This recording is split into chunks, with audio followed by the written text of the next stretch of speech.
मैं सुफिया मलिक और आप देख रहे हैं पीके न्यूज़। सबसे पहले डिस्ट्रिक्ट बार एसोसिएशन के ज़ेर एहतमाम सीरत नबी सल्लल्लाहु अलैहि वसल्लम कॉन्फ्रेंस कायदे आज़म बार हाल सेशन कोर्ट में मुनक्कद हुई, जिसकी सदारत सदर बार आबद परवेज़ हर्ल, सेक्रेटरी के फ्राइज सेक्रेटरी बार हाफिज वजीर मलिक ने दिए। तफसीलात सरदार ताहिर महमूद की इस रिपोर्ट में। सीरत नबी कॉन्फ्रेंस के मेहमान खसूसी डिस्ट्रिक्ट बार सेशन जज सज्जाद हुसैन, साबिक नायब अमीर जमात इस्लामी डॉक्टर फरीद अहमद प्राचा, डॉक्टर अब्दुर्रहमान मक्की, अलामा सईद हसन नकवी कराची, हजरत मौलाना काजी मोतीउल्लाह सईदी, अलामा सैयद सबतैन हैदर सब्जवारी, प्रोफेसर डॉक्टर पीर सईद मोहम्मद फरूख शाह नक्शबंदी ने सीरत नबी सल्लल्लाहु अलैहि वसल्लम खिताब किया और कारी खादम बलाल, कारी हमाद अनवर नफीसी, कारी अब्दुल बासित असलम ने कुरान पाक की तिलावत की। मुकर्रीन ने खिताब करते हुए कहा है कि सीरत नबी पूरी इंसानियत के लिए मशले राह है।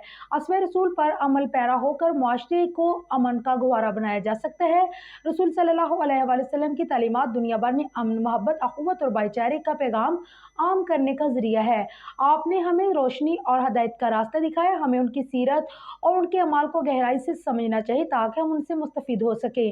सीरत नबी कॉन्फ्रेंस में जुडिशरी के अलावा member Punjab bar council Chaudhry Zaheer Ahmed Cheema, senior नायब सदर बार अली रजा शहनवाज भुट्टर, नायब सदर bar Malik Nisar Ahmed, joint secretary bar Suhail Noor Gujjar, finance secretary Yasin Ahmed Chahal, auditor Asim Manzoor Virk और कसीर तादाद में वकला ने शिरकत की। आखिर में मेहमानों को शील्ड भी दी गई।